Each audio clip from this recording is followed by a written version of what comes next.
ऐसे लगता है जैसे आप किसानों के खिलाफ जहर खा के बैठते हो और कोई काम सरकार का पूरा नहीं करना चाहिए। हर बात किसानों के खिलाफ होती है। हमें कब बताओगे कि आपने क्या एग्रीमेंट किया है? हमें अमेरिका बता रहा है, हमें अमेरिका बता रहा है, हमें नहीं सारी दुनिया को बता रहा है कि हमारा एग्रीमेंट हुआ है, और आप बता नहीं रहे हो क्या हुआ है। देश को उनके हवाले कर दिया है और किसान के पेट में लात मार रहे हो। इसलिए मैं आपके कहना चाहता हूं कि अगर ये ट्रेड डील हुई तो किसान बैठ जाएगा, किसान नहीं बैठेगा देश की अर्थव्यवस्था बैठ जाएगी। मैं पूछना चाहता हूं प्रधानमंत्री जी, 12 साल में जिम्मेवारी याद ही नहीं आई? कब याद करोगे कि आपने वादा किया था किसानों से? कब याद करोगे कि आपने खेत मजदूर से वादा किया था? कब याद करोगे कि किसानों को वहां उठाने के समय आपने वादा किया था कि एमएसपी लीगल गारंटी होगी? किसान ने आपको अन्न के भंडार दिए हैं, अगर किसानी डूबेगी तो देश डूब जाएगा। इससे पहले कि मैं एग्रीकल्चर बजट पे आऊं, मैं 3-4 बातें रखनी चाहता हूं कि पंजाब में बाढ़ आई, लेकिन दोनों सरकारों में से केंद्र और पंजाब सरकार किसान के, मजदूर के, अफेक्टेड लोगों के साथ नहीं खड़ी हुई। इसलिए मैं स्ट्रॉन्ग प्रोटेस्ट रजिस्टर करवाना चाहता हूं और सरकारों से बेनती करना चाहता हूं कि यहाँ सरकार बैठी है कि आप अभी भी समय है, उसके बाद की 4 फसलें भी मौसम के कारण ख़राब हुई, कभी 25% लॉस हुआ, कभी 50% लॉस हुआ, इस बार भी झाड़ कम आया, तो सरकार सही करने के लिए उनको मुआवजा दे, ये मेरा निवेदन है। पंजाब के गोदाम चावल से भरे पड़े हैं, लेकिन अभी शैलरों में चावल पड़ा है, वो उठाया नहीं जा रहा, उसको उठाओ।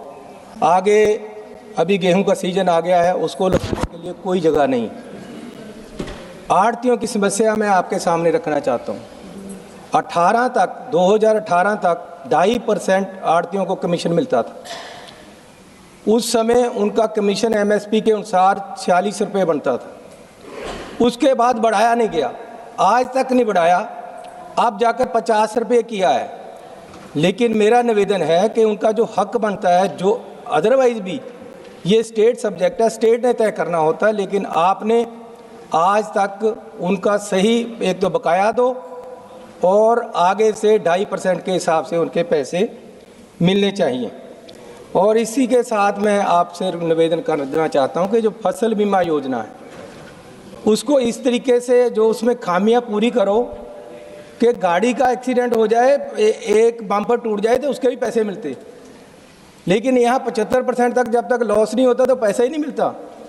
हर बार जितना लॉस होता है उतना मिले उसको, और आग लग जाए तो कोई प्रावधान नहीं है उसमें। सो बहुत सारी खामियां हमारी कमेटी ने, एग्रीकल्चर कमेटी ने भी दी हैं, उन सबको इसमें इंक्लूड करना चाहिए।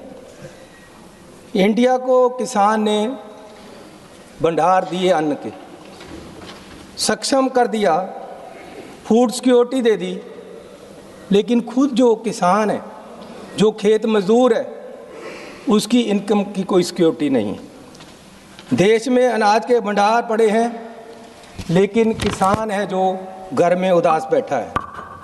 माननीय चेयरमैन जी, मैं आपसे निवेदन करना चाहता हूं कि हर साल देश का जो बजट आता है उसमें जो एग्रीकल्चर का शेयर है वो परसेंटेज वाइज हर साल घट रहा है।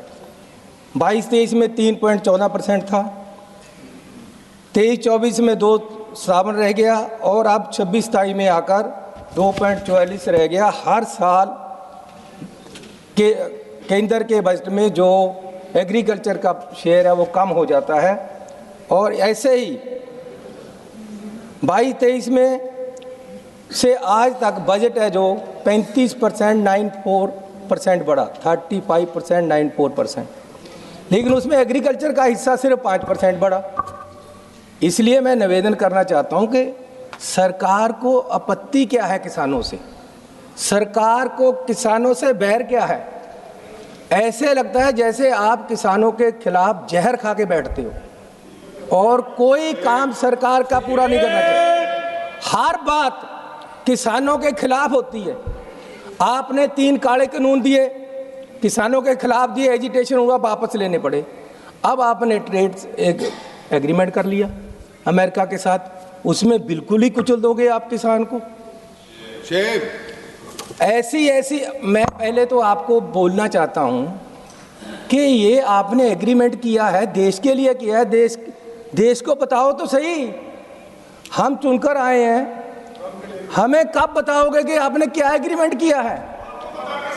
हमें अमेरिका बता रहा है, हमें अमेरिका बता रहा है, हमें नहीं सारी दुनिया को बता रहा है कि हमारा एग्रीमेंट हुआ है, और आप बता नहीं रहे हो क्या हुआ है। अमेरिका के ट्वीट आते हैं कि जी 18% अगर हम भेजेंगे माल तो वो 18% लगाएंगे, अगर वो भेजोगे तो हम कोई नहीं लगाएंगे। क्या आपत्ति है आपको? आपको प्रेशर क्या है? आप देश को बेचने लगे हो, देश को उनके हवाले कर दिया है और किसान के पेट में लात मार रहे हो।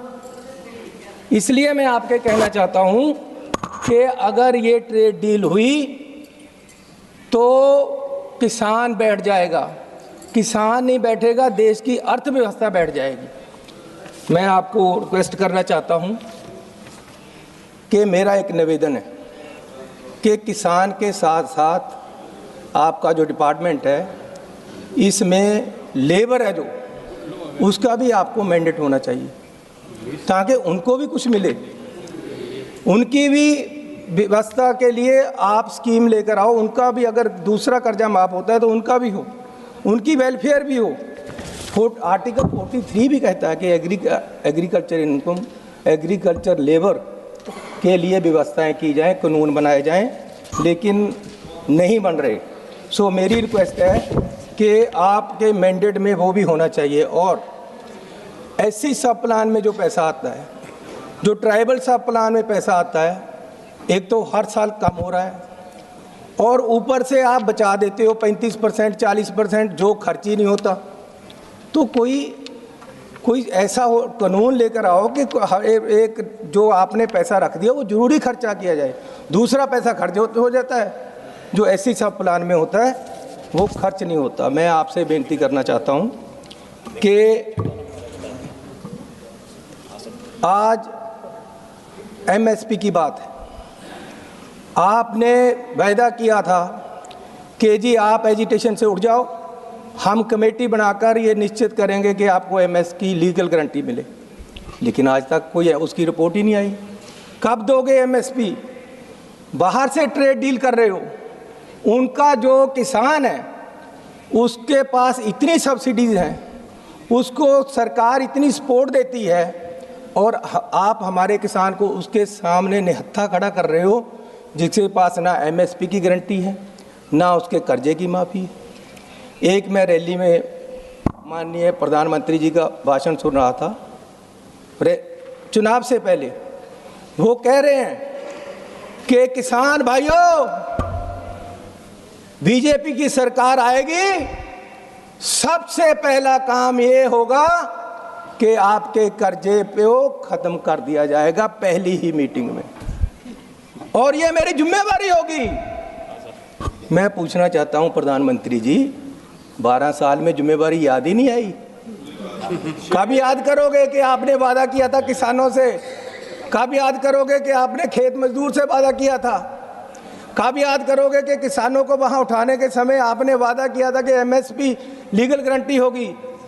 लेकिन आपको ये वादे याद नहीं आते। मैं आपसे निवेदन करना चाहता हूँ कि जो स्मॉल और मीडियम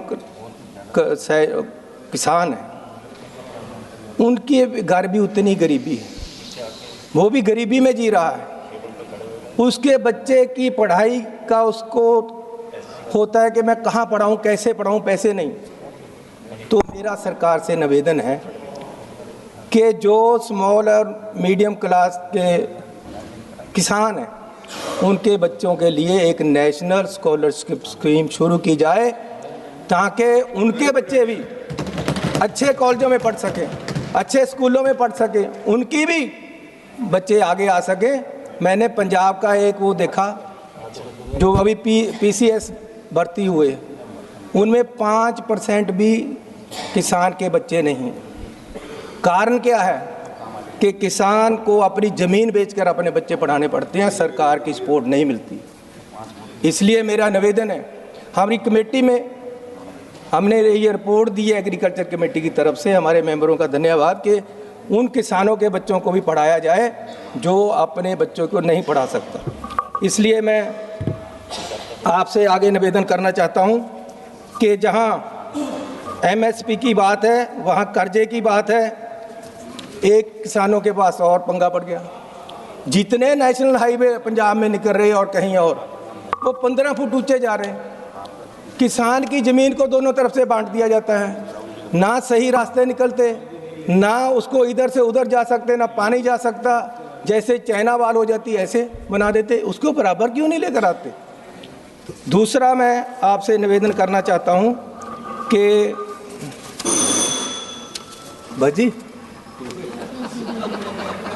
अभी तो मैं शुरू ही हुआ था, तो चलो मैं इसको खत्म करते हुए यही कहूँगा कि किसान देश का अन्नदाता है। किसान ने आपको अन्न के भंडार दिए हैं। अगर किसानी डूबेगी तो देश डूब जाएगा, देश की अर्थव्यवस्था हिल जाएगी। आपने जो ट्रेड डील की है उसको सार्वजनिक करो, सबको बताओ क्या किया है, पार्लियामेंट में रखो और देश को पता चले कि आपने दबाव में आकर क्या क्या उनके हितों को बेच दिया है। धन्यवाद।